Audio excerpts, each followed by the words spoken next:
Hey guys, welcome to concert vlog number 2. This video is going to be about my experience at, gotta get the title, the Nostalgia for a Time That Never Existed tour. Can I just say how happy and like surreal it is that I even was there? Because I can't believe it still. I made a little trip to Washington, D.C., went to see Luke, and I was still like kind of debating if I was going to be able to swing the first night. I was definitely going to the second night. I did end up finding like a face value ticket for the first night because I was not trying to spend a lot, so I'm very happy that that worked out. And the first night I had regular admission, and then the second night I had the VIP package. So that included early entry and this cute lanyard. Sorry, I know there's a glare. Then we got this bag, and I love bags like this that are like exclusive for a tour. It's weird, whatever, but I was happy about that. And then the signed poster, he signed it like right in the middle, if you can see it. I can't wait to hang this up. Oh, there's confetti in the bag. I literally keep finding confetti. Like, after the show, I like found confetti in my shoe, and I found some like in my purse, just like hidden at the bottom. And then when I was actually putting this hoodie on, I pulled one out of the pocket. I was like, how did this even get in here? Because I had it like tied around my waist during the show, and I'm pretty sure the pocket was facing inside. So like, I don't know. What is the physics behind this? Anyways, I stayed at a hotel, like, it was like a 7-10 minute drive. So I got there like a little before 7. I'm just gonna use my iPad as an example, but like, let's say this is where the venue is on this side. The line was like this way, and then around the side and around the back.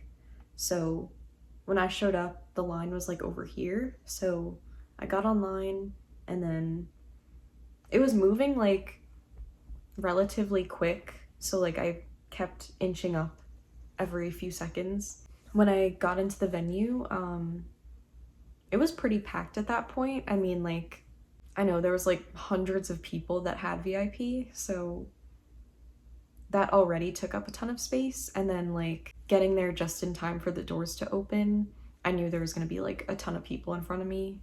So it had gotten pretty packed in there already.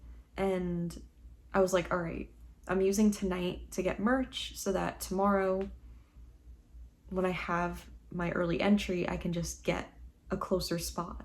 So I was very happy about that. So I got my merch, and the venue was like, so there was like the soundboard stuff like right in the back next to where the merch was set up. And the line for merch was like right against the wall of the sound stage. And the crowd was like already filled up to the back of like where the sound stage was. So like there was not a walking path between the merch line and the back of the crowd. Like it had already filled up. So people just kind of had to like squeeze past to either get to the other side or get to the merch line. It was a little crazy, but we made it. So I got to the merch, I did all that, and I knew that like my best bet probably wasn't the middle because that usually fills up the quickest, and it was probably going to be hard to see from there. So I was like, I'm gonna go on one of the sides, and I ended up going on the left side because the right side is like basically right there when you walk in. So I was like, that's probably going to be filled with a lot of people. So I'll go to the far left where most people are probably not going to walk to. I went up a few rows. There was like still a decent amount of space in between people, so I was like, all right, these people don't seem to mind. I'm just gonna like kind of get as close as I can. I mean, I did get a pretty good spot for showing up at doors, and I knew like any spot in the venue was gonna be good because it was a small venue. I think it was the smallest out of all of the venues for the US states. So the capacity was 1,200. It was just like, it was so crazy being in a venue that size to see Luke. Like, he's usually playing with Five Sauce at like arenas or I don't know, just bigger venues than a club. Like, it was just really cool. At this venue, there was also like a balcony or a second floor. So I'm not sure like how packed it got up there, but I know there were like people all across the railing, like lined up. So it was pretty full. I forgot if I took any pictures before the first night started, but if I did, I'll include it here. So the first night, he played like his typical set list. So it was just amazing. Like, I wasn't sure if he was gonna like pull any surprises because there were like 2 nights in the same location. So I was like kind of thinking that he would do something different one of the nights, and he didn't the first night. So I was like, all right, maybe tomorrow night, we'll see. And can I just say, I am so happy that I went both nights. Don't you know, can't wait to stay. We start over, won't fade away. 'Cause you always have a place in me. You will always have a place in me. Tell me I'm walking, I can never leave. Biting on my tongue and checking if you breathe. Yeah, the love on me. I'm on my way to London. Take off my suit and walk the hills for a moment. Going high for a lifetime. Can't shake this feeling, but I just wanna be yours. Slide your keys tonight. Oh, oh, oh. Can't shake this feeling. Shake. So since I had VIP the second night, I knew I had to show up earlier, and the check-in for that started at 4:30. So I got there like a few minutes before 4:30, so it wasn't like the official check-in time yet. And I feel like once check-in started is when like a lot of people were showing up. So I kind of got there before like the rush. For example, again, just like the first night, the line was already filled on like the front side of the street, and then the line only went to like halfway up this sidewalk. So I was like in this spot basically waiting until the VIP doors opened. The whole time I was waiting in line, there were like these 2 birds sitting on top of the building next to us, and I was like, oh my god, they're watching over the line. That's so sweet. It was just so funny. I do have to say, the VIP check-in and just like the overall organization of this venue just had me speechless. Like, being a 21 Pilots fan, I deal with a lot of like crazy line situations and like the camping issues, like security being like difficult, even though they're just trying to do their jobs. Like, sometimes it can be a pain, but this venue ran things so smooth. I was like, oh my god, this is like one of the nicest things I've ever experienced. Like, so before the VIP check-in, everyone was just kind of in one line because obviously like people with regular GA were gonna show up and like camp so that they could get a good spot behind us still. There's not really like room to make two lines from like that early on in the day. So until VIP check-in, everyone was just in one line. So once check-in started, they had security like go through everybody in the line, and if you had VIP, they would like check ID, do all the things that they needed to do. And if you don't have VIP, I think they either got wristbands or like, I don't know if they got anything, but like they were sent to the back of the line. And anyone with regular general admission would just like get sent back. So it would be like they're still in order in their line and it's being filtered out. So it's just VIP in the front. Like it was just so smooth. Like it's not that hard to do. You would think any venue could do this, but they just don't. Like, I don't get it. Once they finished check-in for everybody that was there already, I basically stayed in the same spot from that point on until the doors opened for us. So it was really chill. Like, I ate while I was waiting and it was cool. Like, just a very stress-free situation. I was very happy about that, and I was like getting panicked because like they didn't hand out the bag as we were waiting. Like we got it as we went in the venue, and I was like, I hope they didn't like forget about it or like that they even have them at this show. They were like handing them to you as you walked in. And at that point, I was like so anxious to get in and like so excited that I almost walked past them. So like, good job, Noelle. So for this show, I knew I wanted like a middle view because I went on the side for the night before, and I was like, I don't care what it looks like. I don't care who's standing there. I just know I'm going middle. So I actually did end up in like a good spot. There was like a good window for me to see. And I mean, I'm 5'4", which is not that tall. But when I'm in crowds for shows, I feel like I'm so much taller than I actually am. And it's really weird because like, am I just taller than most people in the crowds that I go to? Like, is that just a thing? Like, I don't know.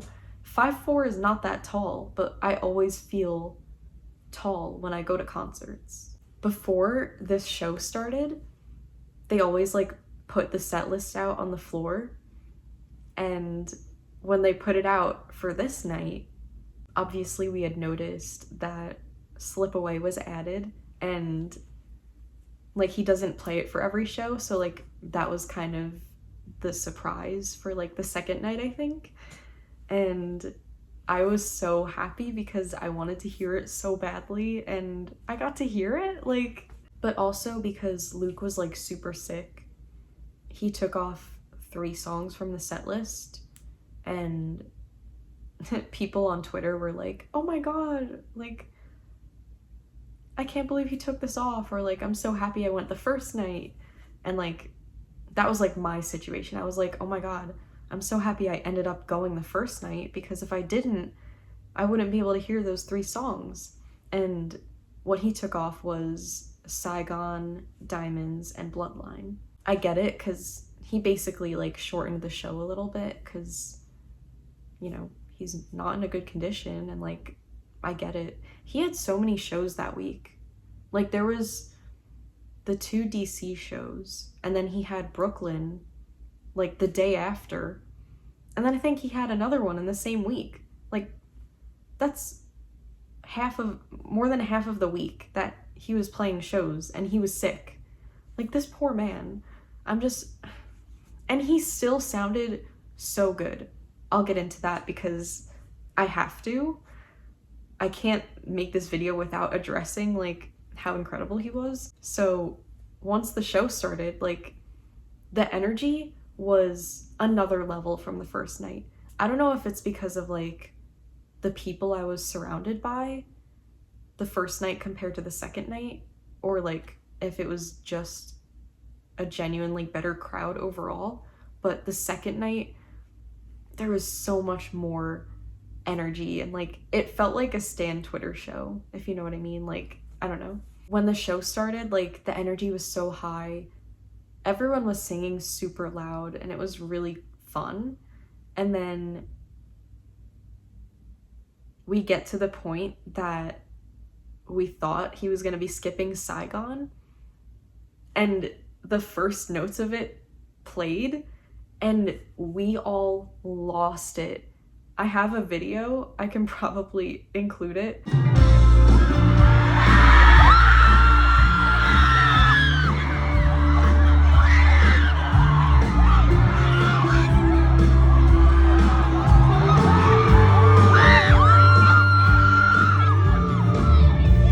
But everybody was straight up screaming because we assumed he wasn't gonna play it. And like,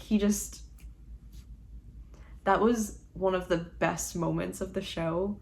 Like, I'm never gonna forget that. At least we got Saigon again. I think that was the one that I was happiest to hear him play again. Like, Diamonds would have been so good. Bloodline is always such a beautiful song live, but Saigon is like one of my favorites. So I was like so happy to hear that again, and it was just so awesome. And then we got Slip Away, and it was so pretty live. I had so much fun at that second show. The first night was incredible, but it didn't feel real. I was like, I still couldn't believe it, like mid-show, that I was even there. Night one was actually the first concert I've been to since Peter McPoland in November. So that's another reason why I was like kind of nervous, like going back to a concert, because it had been so many months. And I had to like kind of get back into the groove of like how I am at shows, because after all those months of not having a show, it was like a little bit scary to like get back into it and like let that side of me out again.